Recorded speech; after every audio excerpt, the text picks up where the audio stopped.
नमस्कार ताई. ॲपचा वापर केलात का तुम्ही? हो सर, काल ॲपवरच काम करत होते. मग कसं वाटलं ताई?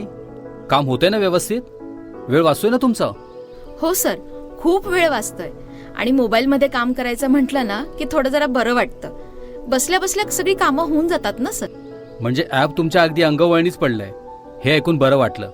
अच्छा, मला एक सांगा ताई, आपण काल जमा झालेली रक्कम व झालेले खर्च कुठे नमूद करायचो हे शिकलो. मग त्याच्या पण नोंदी केल्यात का तुम्ही? हो सर, आजच्या तारखेपर्यंत सर्व व्यवहार केलेत मी. अरे वा, इतक्या जलद गतीने काम केलं तुम्ही. जास्त वेळ नाही लागत सर काही एंट्री करायला. काल मी खूप कमी वेळामध्ये हे काम पूर्ण केलं. ताई, हे चांगलंच केलं तुम्ही.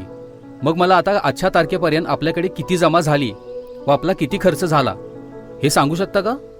हो सर, सांगते. हे काय करत आहे ताई? अहो सर, ते तुम्हाला आतापर्यंत झालेल्या खर्चाची बेरीज करून सांगते ना. ताई, तुम्ही तर मोबाईलमध्ये सगळं काम केलं होतं ना? हो सर, ते भरलं आहे, पण झालेला खर्च यामधूनच सांगावा लागेल. बघा ताई, आता मी विचारलं तुमचा खर्च किती झाला आहे, तर हे बघण्यासाठी तुम्ही लगेच रजिस्टरमध्ये गेल्या आणि याआधी पण तुम्ही असंच करायचं, बरोबर ना? हो सर, बरोबर आहे. हो, मग त्यात तुम्हाला सर्व टोटल करून सांगावी लागायची आणि त्यात जर एखादा आकडा चुकला तर पूर्ण बेरीज चुकीची व्हायची. तर त्या आता तुम्हाला रजिस्टरमधून बघून सांगायची गरज नाही. तुम्ही मोबाईलमध्ये बघून लगेच सांगू शकता. ते कसं सर? इकडे बघा, सांगतो मी. हो सर, सांगा. ॲप चालू करा बरं. हा सर, केलं मी. आता खाली रिपोर्ट म्हणजेच अहवाल आहे, त्यावर क्लिक करायचं आहे. त्यानंतर पुढे इन्कम व एक्सपेन्सेस म्हणजे जमा आणि खर्च यावर क्लिक करायचं आहे. बरं सर.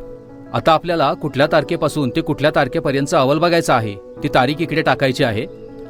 तारीख निवडून झाली असेल तर ओकेवर क्लिक करायचं, म्हणजे त्यानुसार आपल्याला अहवाल दिसतो.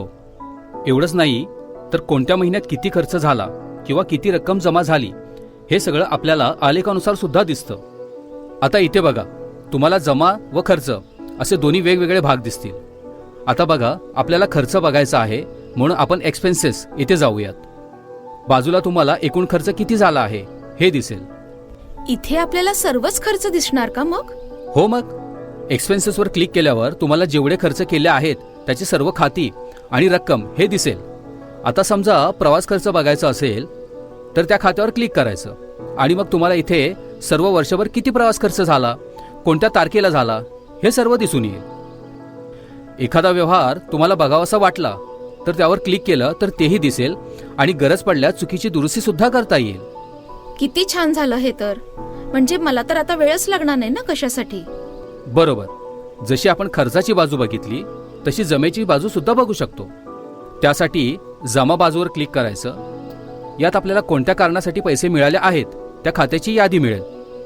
मग आपल्याला गरजेनुसार आपण त्या खात्यावर क्लिक करून संपूर्ण व्यवहार बघू शकतो. आहे की नाही मग फायदेशीर? हो हो सर, खूपच उपयुक्त आहे हे तर.